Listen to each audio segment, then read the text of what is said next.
কিছু মানুষ থাকে জানো তো, নিজে খিল্লি হতে চায়, তাদেরকে তুমি কি করে সেই জায়গাটা দেবে। তো লর্ড বনি দেবদার অফার রিজেক্ট করার পরে এবার নাকি জিদ্দার অফার রিজেক্ট করেছে এবং তার এক্সপ্লেনেশন নিজের মুখে দিচ্ছে। আচ্ছা, একটু পেটে চেপে রাখা যায় না কথাগুলো, মানে বলতেই হবে পাবলিকলি। না, আমি সত্যি বলছি, দেবদা জিদ্দার পরে কে আছে? অঙ্কুশ দা, ইয়াশ দা, তারপরে বনি। তো এই যে এরা দুজন আছে, ইয়াশ এবং অঙ্কুশ, এরা দুজন কিন্তু অ্যাকচুয়ালিতে আমার মনে হয় যে অনেক মানে বেটার অ্যাক্টার অ্যান্ড বেটার চেষ্টা করছে দুজনেই, ঠিক আছে, চেষ্টা করছে নিজেদের মতন, তাই দুজনকে সাপোর্ট করতেও ইচ্ছে করে, মন থেকে ইচ্ছে করে। এবং সত্যি বলছে, একটা ইচ্ছে দেখা যায় যে না, একটা ভালো কিছু করার ইচ্ছে আছে বাবা, সত্যি কিছু করার একটা ইচ্ছে আছে, আর চেষ্টা তো করছে। ইয়াসের আড়ি দেখো, অঙ্কুশের মির্জা দেখো, অঙ্কুশের পরবর্তী ছবি নারী চরিত্র বেজায় জটিল দেখো, এর কোনো ইচ্ছে নেই ভাই। এর নিজের প্রোডাকশন হাউসগুলো ডাল বাটি চুরমা চচ্চড়ি করে, তুমি জাস্ট নিজেই বোঝো। এবার সে একটা এখন আবার খাদানের সেই চরিত্রটাকে বলছে যে এতদিন ধরে বলে এসছে যে ওটা নেগেটিভ শেড চরিত্র বলে আমি করিনি। এখন সে কী বলছে, এখন খাদান রিলিজ হয়ে গেছে, এতদিন হয়ে গেছে, এখন সে বলছে খাদানের চরিত্রটা নাকি কিছু করারই ছিল না। ভাই, ওই চরিত্রটার কিছু করার ছিল না, এদিকে মানে জন যে ওই চরিত্রটা করলো সে ওটা দিয়ে আরও বেশি পপুলার হয়ে গেল, পাবলিকলি বিশাল পপুলার হয়ে গেল সে। হলো তো, যখন মানে সিঙ্গল স্ক্রিন ট্যুরে যাচ্ছে, তখন ও যখন সঙ্গে সঙ্গে যাচ্ছে, ওকে নিয়ে কি উন্মাদনা চলছে, ওর ওই চরিত্রটা যেভাবে এভাবে মিউজিক চলছে ওর পিছনে, সেই মিউজিকটাও হেভি ডিজাইন করা হয়েছিল, ও জাস্ট ফাটিয়ে দিল ওই অভিনয়টা করে, ও নিজের কেরিয়ারটাকে কোন জায়গায় নিয়ে চলে গেল নাকি চরিত্রটা। এখন দেখছো ওইটা দিয়ে ব্যাকল্যাশ খাচ্ছি, তো খিস্তি খাচ্ছি সকালবেলা দিন রাত্রির। তো এখন এবার আমি তাহলে বলবো যে ওই চরিত্রটার কিছু করার ছিল না, এইটা বলা উচিত।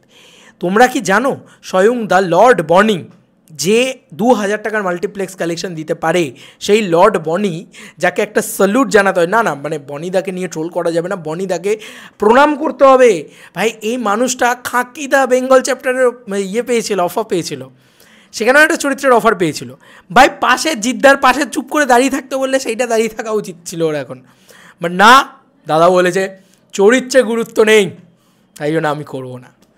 কী করে তুমি বলো, মানে আজকে কৌশানী যদি এইরকম অবস্থা হতো, তাহলে কৌশানী কি আজকে এই জায়গাটায় যেতে পারতো? কৌশানী চেষ্টা করেছে আজকে ভালো ভালো ভালো ভালো চরিত্রগুলো চুজ করে গেছে পরপর।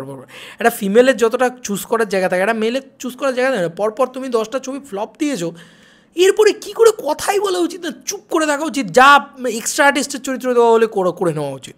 নিজেকে প্রুফ করো, নিজেকে প্রমাণ করো এবং ভালো কিছু করার চেষ্টা করো, ঠিক আছে? নিজেকে বড় হনু ভাবা বন্ধ হোক, আমার এটাই মনে হয়।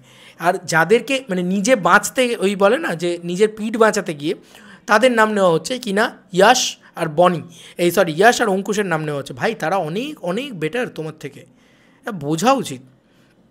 আচ্ছা, আপনার কি মনে হয়, আমি এটা বারবার বলি, বনির কি মনে হয় যে সিরিয়াস চরিত্র দিলেই বনি খুব ভালো অভিনয় করে বেরিয়ে যাবে, দারুণ একটা কিছু করবে? নয় তো ভাই, এরকম কিছু না। সিরিয়াস চরিত্র, কমেডি চরিত্র, প্রত্যেকটা চরিত্রের একটা আর্ক হয়। সিরিয়াস চরিত্র কী আছে ভাই? কৌশানীর চরিত্রটা খুব সিরিয়াস চরিত্র ছিল, বহুরূপীর চরিত্রটা খুব ক্যাওড়া চরিত্র ছিল একটা। মানে এটা কখনোই নয় যে সিরিয়াস চরিত্র দিতেই হবে তবেই তুমি কিছু প্রুফ করে দেখাতে পারবে। বোকা বোকা এক একটা স্টেটমেন্ট। আচ্ছা, এখানে দেখো, এত বছরের কেরিয়ারে আমাকে নিয়ে কোনো এই যে লেখাটা বেরিয়েছে hangama.com নিয়ে, আমি তো ওনার ছবিও দেখা ছেড়ে দিয়েছি, আর কী করেই বা দেখবো, টলারেট করা যায় না, সহ্য করা যায় না এই হিরো ছবি দেখা। এবং কালকে একটা বানসারা বলে ছবি আসছে, তার আগে পুরো চুপ করে থাকা উচিত। ছবিটা হয়তো ভালো হতে পারে, কেন বলছি, কারণ বিশ্বরূপ বিশ্বাস যত কটা লুক আমি দেখতে পাচ্ছি হেভি লাগছে, আমার হেভি লাগছে, তার যে প্রেজেন্টেশন, তার যে সেগুলো ভালো লাগছে। চাই না এই ছবিটা কী হবে, বানসারা ছবিটা আমার খুব মানে আশা রয়েছে। আরে ভাই, যদি বনি আজকে বেশি ব্যবসা দেয়, বনি যদি আজকে অ্যাজ অ্যান হিরো এস্টাবলিশ হয়, তাহলে তো আমারই ভালো। আমি তো আরেকটা সুপারস্টার, আরেকটা স্টারকে নিয়ে কথা বলতে পারবো, আমি সেলিব্রেট করতে পারবো, আমারই তো চ্যানেলে আরও উন্নতি, তারও একটা ফ্যান বেস তৈরি হবে। কোনো ইচ্ছেই তো দেখছি না আমি। ইয়াসের তো ইচ্ছে আছে, সাপোর্ট করছি ওই জন্য, অঙ্কুশদার ইচ্ছে আছে, সাপোর্ট করছি ওই জন্য, এ তো দেখতে পাচ্ছি না আমি সেটা কোনো অংশে। এই যে লিখেছে যে এত বছরের কেরিয়ারে আমাকে নিয়ে কোনো সিরিয়াস চরিত্রের কথা কোনো পরিচালক ভাবেননি। পরিচালকের দোষ হয়ে গেল। তারপরে লেখা হয়েছে আসলে অনেকেই ভাবেন বনি অঙ্কুশ, এই দেখো নিজের ঘাড়ে যখন দেখছে যে আমি তো একা ফ্লপ দিচ্ছি, বাকিরা তো তবু নাম কামিয়ে নিচ্ছে, ব্যাস সঙ্গে সঙ্গে তাদেরকে হ্যাঁটা করা শুরু হয়ে গেল, তাদেরকেও জুড়ে দেবো নিজের সাথে। মানে আমিও সেই ক্লাসের এরকম ছেলেটা যে ইয়ে করে আসেনি, কী বলে, হোমওয়ার্ক করে আসেনি, বলছে ওই দেখুন স্যার পিন্টুও হোমওয়ার্ক করে আসেনি, এরকম ছেলেটা। আমি করিনি অন্যের নাম টানার চেষ্টা। ভাই তোমার থেকে অনেক বেশি এগিয়ে ওরা, ইয়াশ এবং অঙ্কুশ। আমি বলছি ভাবেন বনি ইয়াশ অঙ্কুশ, বনি ইয়াশ অঙ্কুশ যশ এরা শুধু কমার্শিয়াল চরিত্রই কাজ করতে পারেন, আমাদেরও তো সারভাইভ করতে হবে, সেই জন্যেই বেছে ভালো কমার্শিয়াল ছবি করি। উনি এত বেছে ভালো ভালো কমার্শিয়াল ছবি করেন, যার একটা ছবির নাম হচ্ছে হাঙ্গামা.com, যেটা ওনারই ডালবাটি চুরমা চচ্চড়ির কপি, মানে অলমোস্ট। তো এই তো অবস্থা, বলো না, মানে এইটা হচ্ছে একটা রেজাল্ট। কী বলবে তুমি, কিছু বলার নেই আর। যাই হোক, এবার ওনার একটা লাইন পড়ো, ঠিক আছে? শোনা গিয়েছিল খাদান, আর এটা ওনাকে বলা মানে হচ্ছে ওরাও জানে, খবরের লোকও জানে যে কীভাবে টিআরপি টানতে হবে। বনি তো এমনি নামে বিক্রি হবে না, তাই টিআরপি টানবো। তো এইটা হচ্ছে সেইটা। শোনা গিয়েছিল খাদান ছবির অফার তিনি ফিরিয়েছিলেন নেগেটিভ চরিত্রে অভিনয় করবেন না বলে, সেটা কি ঠিক? বনির উত্তর, একেবারেই না।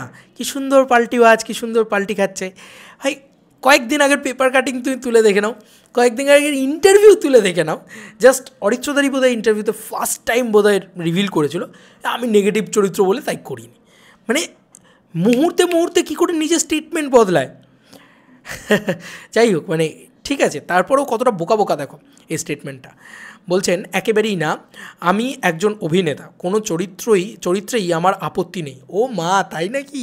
আপনার একটা হিরো সুলভ রোম্যান্টিক ইমেজ আছে, আপনি তো সেটাই বলেছিলেন যে আপনার একটা হিরো সুলভ রোম্যান্টিক ইমেজ আছে, যে কারণে আপনি এই ধরনের চরিত্রটি করতে রাজি নন। এখন আবার কথা পাল্টে দিলেন। মানে এই চরিত্রটাকে নিয়ে আপনার এত রাগ কেন? যে করেছে সে জানেন যে আপনার থেকে বেশি স্টারডম নিয়ে চলে গেছে। আর জনের প্রতি আমার বেশি ভরসা লাগছে এখন, আমার সত্যি বলছি, জনের প্রতি বেশি ভরসা লাগছে। আমার মনে হচ্ছে বনির থেকে জনকে বেশি সাপোর্ট করলে, ওকে যদি কেউ একটু পুশটুস করে অ্যাজ অ্যান হিরো, আমার মনে হয় ও বেটার জায়গায় যাবে। ওর সেই আইকিউটা রয়েছে, একটু হলেও মানে ব্রেন রয়েছে আর কি, ব্রেনলেস অ্যাক্টর নয়। দেখো আপত্তি নেই, তারপরে লিখেছে, তবে আমার মনে হয়েছিল ওই চরিত্রটায় আমার কিছু করার নেই, চরিত্রটার গুরুত্ব তেমনভাবে চোখে পড়েনি। ভাই দেবদার সাথে হ্যান্ড টু হ্যান্ড কম্ব্যাক্ট, দেবদার ডিরেক্ট ভিলেন, ঠিক আছে, ডিরেক্ট কম্প্যাক্ট ভিলেন, ওরকম একটা চরিত্র যে চোখে চোখে স্বয়ং সুপারস্টার দেবের কামব্যাক অ্যাকশন মুভিতে তাকে টাসেল দিচ্ছে, তাকে রীতিমতো মানে টরে টক্কা খেলাচ্ছে, এরকম একটা চরিত্রে নাকি উনি কোনোরকম কোনো কিক পেলেন না। সত্যি মানে বনিদা আপনাকে স্যালুট, अरे कसके सैल्यूट मारना चाहिए आपको। ঠিক আছে, এত হাসি পায় ওনার এক একটা কথা শুনে, এত সুন্দর। আমি পড়ছি জাস্ট, হ্যাঁ, উনিই বলেছেন, পেপার কাটিংয়েই বেরিয়েছে। উনি বলছেন চরিত্রটার গুরুত্ব তেমনভাবে চোখে পড়েনি, খুব তাড়াতাড়ি শেষ হয়ে যাওয়া একটা চরিত্র ছিল। ওমা তাই নাকি? শুরু থেকে শেষ পর্যন্ত অতটা একটা চরিত্রের আর্ক রয়েছে নাকি খুব তাড়াতাড়ি শেষ হয়ে যাওয়া একটা চরিত্র? আপনাকে কি সুমিত গাঙ্গুলির চরিত্র অফার করা হয়েছিল, নাকি রাজা দত্তের চরিত্র অফার করা হয়েছিল? আপনাকে তো যে চরিত্রটা অফার করা হয়েছিল সেটা তো জন করেছে, এবং শেষ মুহূর্তে আপনি ঝুলিয়ে দিয়েছিলেন চরিত্রটাকে। যাই হোক, আর কি বলবো। এবার দেখো উনি যে স্টেটমেন্টটা দিয়েছেন, আমি পরিষ্কার কথা, অনেকে এসে, আমি সেদিনকে দেখছিলাম কিলবিল সোসাইটি নিয়ে একটা পোস্ট করেছি, সেটা নিয়ে একজন লিখেছে আমি এটা মহেন্দ্র সোনিকে পাঠাবো, এসবিএফকে পাঠাবো। ভাই তুই যাকে খুশি পাঠা, আমি কৌশানীকে, ভাই তুই যাকে খুশি পাঠা, আমি কাউকে ভয় করি না, ঠিক আছে? আজকে আপনি একটা ওপেন ফোরাম একটা স্টেটমেন্ট দেবেন, আর সেটাকে নিয়ে আমি আপনাকে ব্লেম করতে পারবো না, এটা তো হতে পারে না। আমি তো আপনাকে অপমান করছি না, খিস্তি করছি না, অকারণে কোনো খারাপ মন্তব্য করছি না। আপনি একটা স্টেটমেন্ট দিয়েছেন, আমি সেটার সাথে এগ্রি করি না, সেটাই বলছি জাস্ট অন ক্যামেরা। অন্যায় কী আছে? পাঠান আপনি। এখান থেকে যদি বনির কোনো আধিকারিক দেখেন, তাহলে দয়া করে তাকে পাঠান এবং বলুন যে সুবুদ্ধি যেন আপনার উদয় হয়। চরিত্রের গুরুত্ব, আপনি কোন চরিত্রটার গুরুত্ব দিয়ে, আপনি ডালবাটি চুরমা চচ্চড়িতে আপনার খুব গুরুত্ব ছিল, আপনারই প্রযোজনায় প্রথম ছবি, আপনি একটা যৌতুগৃহতে খুব গুরুত্বপূর্ণ চরিত্র প্লে করেছিলেন, বা আপনার ওই যে বলুন না, যে ছবি আমার মনেও পড়ে না, এত ছবি করেন আপনি রেগুলার, যেটা 2000 টাকার কালেকশান, সেটাতে কী গুরুত্বপূর্ণ চরিত্র ছিল আপনার? কোন চরিত্রটা আপনার গুরুত্বপূর্ণ চরিত্র থাকে এবং মনে দাগ কাটার মতন চরিত্র থাকে, এরপরের লাইনটাই সেটা। দেখো তিনি আবার লিখেছেন যে খুব তাড়াতাড়ি শেষ হয়ে যাওয়া একটা চরিত্র ছিল, তিনি আরও জোড়েন। এটাতে তো জুড়ে উনি মানে নিজের বাঁশ নিজে টেনে এনেছেন। এবার মানে এতদিন দেব ফ্যান্সদের কাছ থেকে খিস্তি খেতে, এবার জিৎ ফ্যান্সদের কাছ থেকে খিস্তি খাবে। খাঁকি দ্য বেঙ্গল চ্যাপ্টারে একটা চরিত্র অফার করা হয়েছিল আমাকে, কিন্তু গুরুত্ব না থাকায় সেটাও ফিরিয়ে দিয়েছি। কি গর্বের সঙ্গে বলছে। আরে ভাই, যার কেরিয়ারে একটা হিট নেই, পর পর ফ্লপের পর ফ্লপ, বন্যার পর বন্যা দিয়ে যাচ্ছে, মানে লোকে হাউসফুলের বন্যা দেয়, উনি ফ্লপের বন্যা দেন। তারপরে ওনার এত কনফিডেন্স আসে কোথা থেকে? এটা তো কনফিডেন্ট না, এটা তো ওভার কনফিডেন্ট। মানে সত্যি বলছি, আপনার মতন ওভার কনফিডেন্ট, এরকম কনফিডেন্ট যেন আমার ভিতরে থাকে, তাতে যদি জীবনে একটু উন্নতি করতে পারি। আশীর্বাদ করবেন, দয়া করে নজর দেবেন না, মানে একটু সামান্য চ্যানেলটা চলছে তো আপনার কেরিয়ারের মতন আমার যেন না হয়, আমি এটাই ভগবানের কাছে প্রার্থনা করি। যাই হোক, আপনার যে বক্তব্য, এইটা কত বড় একটা, কি বলবো ভাই, দেবদার অফার রিজেক্ট করছে, জিদ্দার অফার রিজেক্ট করছে, ভাই মাথায় কি ভূত চেপেছে কি, মানে গন্ডগোল আছে নাকি? আমি এটা জিজ্ঞেস করতে যাই, আমি জানি না। যাই হোক, উনি বলছেন চরিত্রের অফার নাকি অফার হয়েছিল আমাকে, কিন্তু গুরুত্ব না থাকে সেটাও ফিরিয়ে দিয়েছি। তো আপনার কোন চরিত্রটা, মানে আজকে বলুন তো, যে কতটা ভূমিকা ছিল রক্তবীজে অঙ্কুশদার? এখানেই আপনার আর অঙ্কুশের সাথে পারাক, নাম নিচ্ছেন না আপনার সঙ্গে, আপনার ক্যাটাগরিতে অঙ্কুশ পড়ে না। কতটা ভূমিকা ছিল, কেউ মনেও করেছিল যে এই চরিত্রটার কিছু হবে? পার্ট 2-তে দেখুন লিড ভিলেন হিসেবে আসছে, এবং লিড ভিলেন যে অঙ্কুশ মির্জা করছে, সে ভাবতেই পারে ভাই আমি সুপারস্টার, আমি স্টার হব, আমি লিড ভিলেনের চরিত্র করব না। ওটাই তো আপনার অঙ্কুশের ফারাক। আজকে ইয়াশ আরির মতন ছবি করছে। যাই হোক, পড়ি আবার, হ্যাঁ লাইনটা। একটা চরিত্র অফার করা হয়েছিল আমাকে, কিন্তু গুরুত্ব না থাকে সেটাও ফিরিয়ে দিয়েছি। একটা হিন্দি সিরিজ করতে হবে বলে যা খুশি তাই করে ফেলতে পারবো না, যা খুশি তাই। উনি এত ভালো কাজ করছেন, সত্যি যা খুশি তাই বাদ দিয়ে উনি এত ভালো ভালো কাজ করছেন। আজকে ভাই গাড়ি গোটা গ্লোবাল পৃথিবী দেখতো রে তোকে। হেই আকাট মূর্খ, মাথায় কি গোবর পড়া আছে? গোটা পৃথিবী দেখতো, সেটার সাকসেসটা দেখো আজকে, মানে যেমন খাদান তেমনি খাঁকি দ্য বেঙ্গল চ্যাপ্টার, এই দুটো দেখার পরেও বলছে নাকি যা খুশি তাই। এটা নাকি মানে জিদ্দার কাজটা যা খুশি তাই, খাঁকি দ্য বেঙ্গল চ্যাপ্টার যা খুশি তাই। আর ওনার যে কী বলবো, Oscar winning film, Oscar winning মহানায়ক উনি, সেই অস্কার উইনিং ফিল্মগুলো যেগুলো সাধারণ মানুষের বোধগম্য হয় না বলে তারা দেখেন না, তো সেই যে ছবি যেটা 2000 টাকার মাল্টিপ্লেক্স কালেকশন, সেইটা নাকি অসাধারণ ছবি। ভাবো তাহলে, তুমি বোঝার চেষ্টা করো, মানে বুঝতে পারছো না উনি ভাবেন আসলে 2050 সালের মতন করে, তুমি আটকে আছো 2025 সালে, তোমার প্রবলেম, তুমি 25 বছর পিছিয়ে আছো, উনি এগিয়ে আছেন, বোঝো এটা। তারপরে লাইনটা উনি কি বলছেন, আমার চরিত্রটার কিছু করার থাকতে হবে, সেটা না থাকলে কি লাভ অভিনয় করে? কি করার থাকে আপনার সিনেমাতে? না অনেক বছর ধরে করছেন তো আমি দেখছি, কি করার থাকে আপনার সিনেমাতে? মানে আপনার সো কল্ড পপুলার ছবি জিও পাগলার কথাই ধরে নিই, আপনার কি করার ছিল চরিত্রতে? কী করার ছিল, কি নতুন কিক ছিল চরিত্রটার ভিতরে? হ্যাঁ, রাজা রানী রাজি, আপনার অনেক ছবি আছে তো, আমি পয়সা খরচা করে হলে গিয়ে দেখেছি সেই ছবিগুলো, মনে হতো একটা টাইমে যে না এই ছেলেটাকে সাপোর্ট করি, এটাও তো একটা নতুন স্টার উঠছে ইন্ডাস্ট্রিতে। কোনো যোগ্যতা নেই, বুঝলেন তো, মানে আমার তো তাই মনে হয়।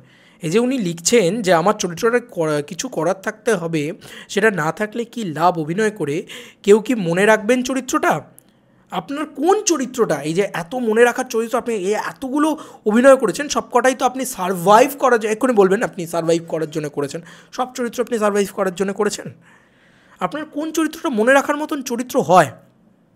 তাহলে এটাও সারভাইভ করার জন্য করে নিতে পারতেন, যদি আপনার কেরিয়ারটা নমনম করে উঠে যেত। ও তো সাড়ে শনির দশা লেগে গেছে ভাই। যাই হোক, তারপরে উনি লিখেছেন, যাই হোক, তারপরে আর ওনার সম্পর্ক নিয়ে, ব্যক্তিগত সম্পর্ক কৌশানীর সাথে, সেসব নিয়ে লিখেছেন। আমি সেটাকে নিয়ে বদার্ডও নয়, ইন্টারেস্টেড নয়, আমি তার সিনেমা কেরিয়ারটাকে নিয়ে ইন্টারেস্টেড, সেটাই বললাম। যাই হোক, তোমাদের কার কি মতামত এটা বলো তো আমাকে। একে তো দেবদাকে নিয়ে, দেবদার চরিত্রটাই এখন, মানে ওই দেবদার চরিত্র না, ওই জনের চরিত্রটা এখন নাকি হয়ে গেল কোনো ভূমিকা ছিল না, গুরুত্ব ছিল না। ভাই রীতিমতো দেবদাকে নাকানি চোবানি খাওয়ানো একটা চরিত্র, ওরকম একটা পাওয়ারফুল চরিত্র, সেই চরিত্রটা নাকি কোনো ভূমিকা ছিল না। যাই হোক, তারপরে নাকি খাকি দ্য বেঙ্গল চ্যাপ্টার উনি ছেড়ে দিলেন নাকি ওনার চরিত্রের কোনো কিছু করার ছিল না বলে। ভাই কনস্টেবলের চরিত্র দিলেও চুপচাপ দাঁড়িয়ে দাঁড়িয়ে করা উচিত ছিল ওনার, আমার মনে হয়। আমি জানি না মিমোর চরিত্রটা ওনাকে দেওয়া হয়েছিল কিনা, আমার মনে হয় না দেওয়া হয়েছিল, মানে মিমোও ট্যালেন্টেড আমার মনে হয় ওনার থেকে বেশি। তো অন্য কোনো চরিত্র হয়তো দেওয়া হয়েছিল, যে চরিত্রটাই দেওয়া হোক না কেন চুপচাপ করা উচিত ছিল। ঠিক আছে, জিদ্দার পাশে দাঁড়ালে যদি একটু ভাগ্যটা খুলতো। যাই হোক, চলো বন্ধুরা, নতুন কোনো ভিডিওতে দেখা হবে। বাই। এ ছেলের আর কিছু হবে না।